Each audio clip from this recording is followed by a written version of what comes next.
La vetta non è ancora persa del tutto, 5 partite da qui alla fine per tornare quelli del girone d'andata. Amici di Sportissimi, ciao da Salvo Geracci, siamo live dal Palasport Ciro Genova di Villagrazia di Carini, provincia di Palermo e Mistral Barcellona, giornata numero 18 del girone H di Serie B di Futsal. Non la può gestire molto bene Samuele Gull, allora battuta già effettuata dal Carini, La Rosa in mezzo, Barcellona, La Rosa! Il gol di La Rosa, 1-0 per il Mistral.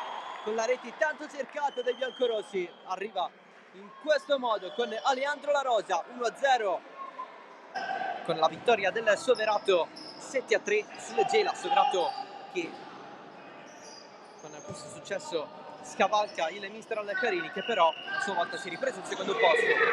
Tanta questa vittoria momentanea, seppur ancora non definitiva, il gol di Barcellona con tunnel a Morel, 2-0. Dopo l'assist si prende anche la marcatura in classe 2002. Pallone lungo, colpo di testa, gran gol di Calderone che ha corso le distanze, 2-1.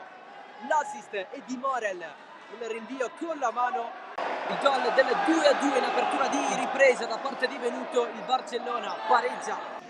La Rosa, Argibay prima, Morel col piede e riparte il Barcellona, passaggio largo di Samuele Gullo per lo scavetto in porta di Gabriele Gullo. La rimonta del Barcellona è completata con il gol del classe 2004, 3-2. Servizio dietro, La Rosa si accentra sempre di più, la copertura di Gabriele Gullo, pallone che scorre fuori, un passo addirittura dal 4-2, il Barcellona 3 secondi, 2 secondi, 1 secondo, calcio da fuori d'Orio, finisce qui quasi, mancano 4 centesimi, ma il Barcellona ha praticamente vinto. Arriva qui il triplice fischio, colpaccio del Barcellona grazie al gol di Gabriele Gullo in casa del Mistral Carini, che così perde il secondo posto in classifica, scavalcato dal Soverato che ha battuto il Gela per 7-3.